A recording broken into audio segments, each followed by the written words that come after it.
Hi. Hi, how's it going? Good. How are you? Great. Josh Ritter here with us at the Avalon Theater in Easton. I hear you were out and about this morning a little bit. Yeah, running around just soaking up the sun. There were some Josh Ritter sightings. Oh, really? Uh-huh. I was hearing about it as soon as I arrived. Yeah, it's beautiful. It's beautiful to be here. It's like it's always nice. We've been lucky enough to come down here to Easton, the Avalon Theater a bunch of times, and it's always just the nicest, most relaxing day. It's great. Yeah, cool. I'm glad you're enjoying it. Yeah, yeah. It's going to be, and you started early, and you're just going to spend. I'm just gonna sail on into it. Yeah. And you're in DC on Monday, That's so right. you got plenty of time, right? Yeah, right. You're right. Yeah, we get some really nice time. Oh, nice. That's good. I'm so happy for you. I know that you have a family since the last time that I saw you. Yeah, yeah. And that's so exciting. Yeah. And I actually, I hope it's okay if I mention this. I just met your partner, Haley Tanner, who I'm a huge fan of. That's amazing. I just totally fangirled out on her. But She's a great writer. I actually came across her because of you. Oh, really? I was looking up something about you and saw her name and started, just following links and started reading about her book, La Avelina, and it sounded so interesting, and ended up going out and buying it. That's incredible. That's incredible. Yeah, she's amazing. And it's just, I'm so happy for you, because she seems like just as much an amazing and talented person as you are. So I'm really glad you guys we're lucky. We're both found each other. We really found each other at the right point in both our lives. Do you mind telling me the story of how you met? Yeah, sure. I had been working on a book for a while.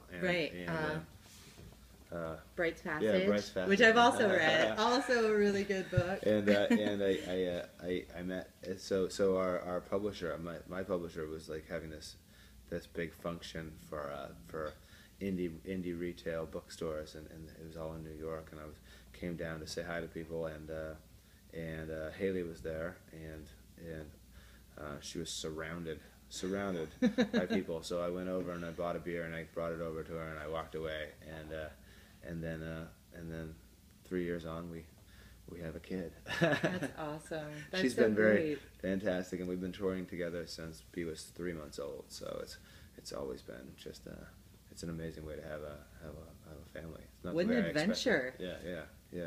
It's really great. So writing the book was kind of fateful for you. I mean, it was absolutely. People have, I seldom think about it in this way, but if I hadn't been doing that, I wouldn't have met her, and I guess the same for her. But yeah, to me, it always seems like maybe the greatest thing to ever come out of doing anything for me artistic was meeting her, and that happened just by chance. So it's great. Aww.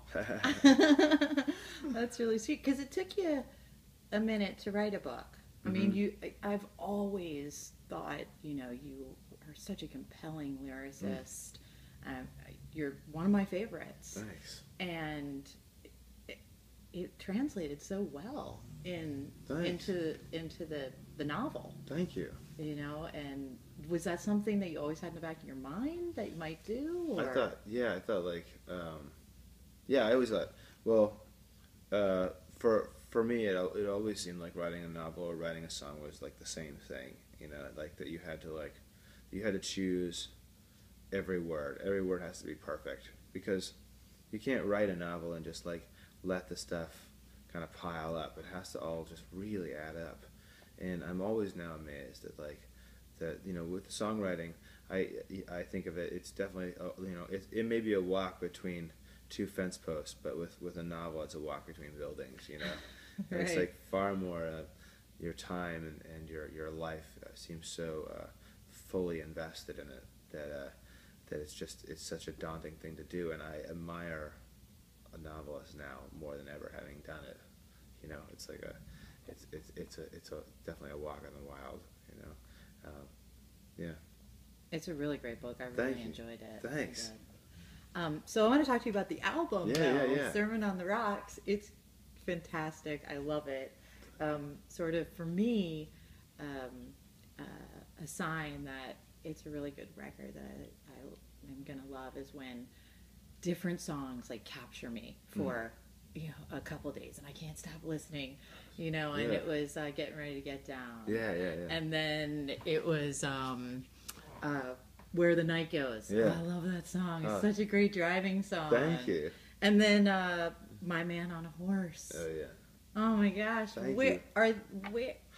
So let me start by saying I love to talk about religion. We could talk about that all day because its ramifications on humanity are so vast. But it is said that it's impolite conversation. But you don't shy away from it at all on this album. Yeah, I think mostly, I never know what I'm writing about until I'm done with it. Until I'm done with the record, I don't really know what it's about because I'm not paying attention to what's coming out at the time.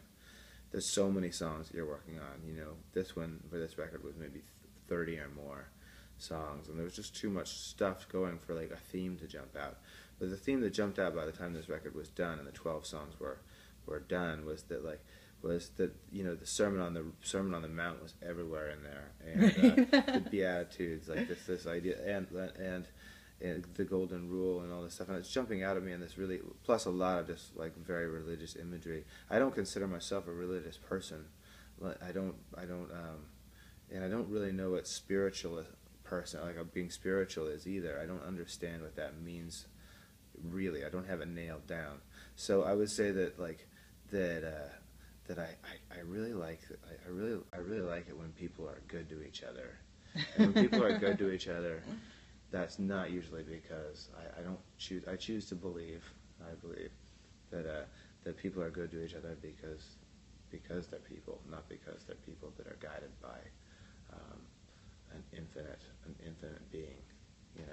It's good for us to be. We should take credit when we're kind, and we should pay attention and know that we when we act with cruelty, it isn't because God ordered us to either. That's how I feel. Amen, brother. Seriously. But you obviously have read a lot of the biblical stories because like you said, the imagery is there. Yeah. So it's more about those stories just being a sort of backdrop. Yeah, I think. Yeah, I say the Bible and the stories in the Bible they're difficult to set your moral compass by. There are things but they are things that we all know in our culture. They're out there.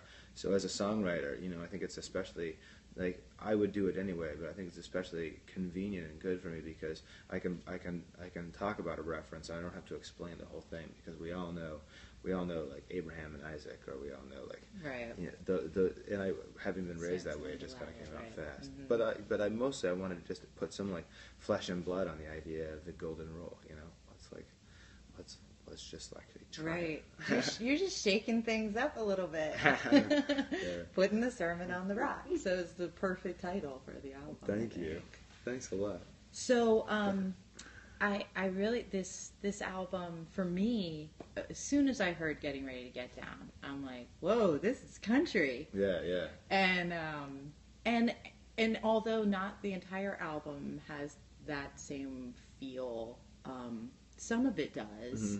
And then I read that you had co-produced the album with Trina Shoemaker. Yeah, that's right. And I know that she has produced albums for Brandy Carlisle and Emmylou Harris. Yeah. I was just, and I'm like, is this where is that sort of where that, or did that come from you? It just felt a little different from what you've done in the past. Trina and I got on like a house on fire. We were so connected with the way we thought the idea should go. And Trina was very willing to follow me into some places where she maybe she wouldn't have gone the same direction, and I was definitely to her as well. I went where places that I had no idea where we were going to end up. You never know with a record. You have to stay open to so many ideas, and sometimes you get scared, that it's not going right. But I had this. I had a lot of country in me at the time.